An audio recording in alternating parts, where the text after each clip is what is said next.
Hi guys, so we are going to move on with the Pythagorean Theorem, and so I just want to first go over some vocabulary. A right triangle is a triangle with a 90-degree angle. So remember, a 90-degree angle is shown when it has that little square in the corner, and that's our 90-degree angle.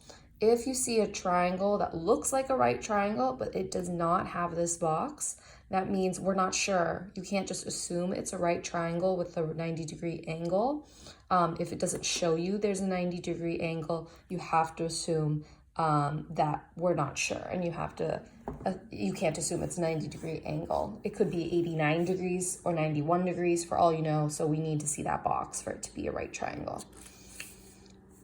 Legs and hypotenuse. The legs are the two shorter sides of a triangle, and the hypotenuse is the longest side. So if I'm looking here, A and B, these are my legs, and C, this is the hypotenuse. So one trick is your hypotenuse, your longest side, is always right across from your 90-degree angle on a right triangle. If they give you the measurements, you know the longest measurement is the hypotenuse. But that's a little trick because if your 90-degree angle is here, your hypotenuse is directly across. Now remember, a triangle can be drawn in different ways. So it could be drawn this way. And if this is my 90-degree angle over here, then my hypotenuse C would be over here. So just kind of be aware, even if the triangle is facing a different direction, the longest side is your C. So that's all to lead up to the Pythagorean Theorem. And a Pythagorean Theorem states that in a right triangle, a squared plus b squared equals c squared, where a and b are your legs and c is your hypotenuse. Those are exponents. So it's saying a to the second power plus b to the second power equals c to the second power. So remember, an exponent, right? A to the second power, that really means a times a. Right, b to the second power means b times b, c to the second power means c times c. So it's saying if you add up the squares of your legs, then it should equal your hypotenuse squared. So where a and b, c are your shorter sides, c is the longest side there. That's your Pythagorean Theorem. We're also going to talk and explore this week specifically with something called the converse of the Pythagorean Theorem.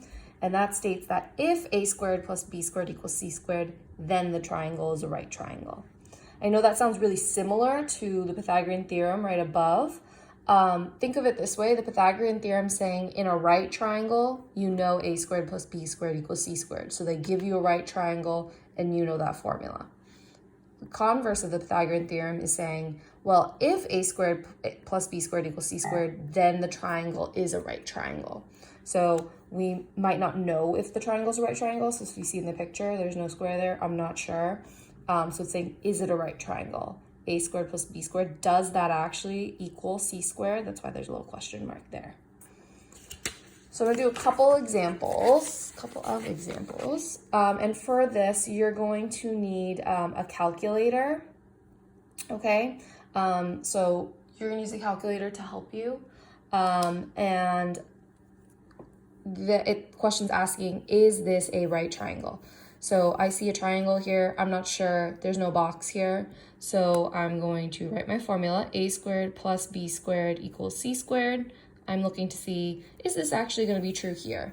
And I first have to figure it out with my labels, A, B, and C. So C is my hypotenuse.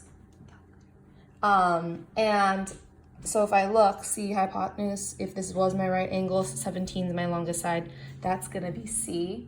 And this side would be A and this side would be B. It doesn't matter, your A and B, you could have labeled it the other direction. I could have labeled this side B and this side A. It's interchangeable.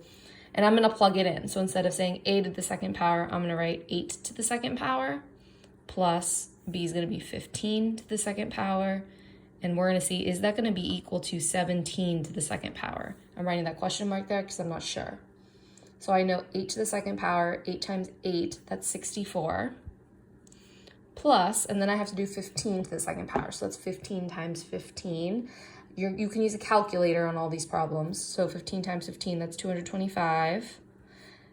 And we're going to figure out 17 to the second power. So we're going to, in our calculator, put 17 times 17. And that's 289. And I want to see when I add, are these equal? Is this left side equal to the right side? So I'm going to do 64 plus 225, and that's going to equal 289. And so, yep, my left side is equal to my right side. So yes, this is a right triangle because a squared plus b squared equals c squared. 289 equals 289. And really the work above explained how we got to this yes. This work here showed, that's like my proof, my theorem. Remember, theorem saying how you prove a statement is true, and mathematically we just did that. We'll do one more example, again, using our converse of the Pythagorean theorem. They gave me a right triangle. Oh, nope, I don't see a right 90-degree angle there, so I'm not sure if that's a right triangle. So they gave me a triangle. I want to know if it's a right triangle. I'm going to label my hypotenuse, C, that's my longest side. So 10, 11, 12 is my longest side here. I'll say this side's A, and this side is B. Again, you could have interchanged A and B. And I'm going to do A squared plus B squared equals C squared. I want to see, is this going to be true? So A squared would be 10 squared plus B squared is 11 squared. And is that equal to C squared, which is going to be 12 to the second power? So again, use your calculator. And so 10 to the second power, that's 100, right? 10 times 10 is 100. Plus 11 to the second power, you're going to do 11 times 11. That's going to be 121. And then we want to do 12 to the second power, which is 144. And we want to see, is the left side equal to the right side? So if I add 100 plus 121, that should be 221. And if I'm looking, 221, is that equal to 144? No, those are not equal. So I'm going to draw a line through that equal sign, which means this is not a right triangle. And how do I know it is not a right triangle? My work above actually shows it, but because A squared plus B squared does not equal C squared, so this is not a right triangle.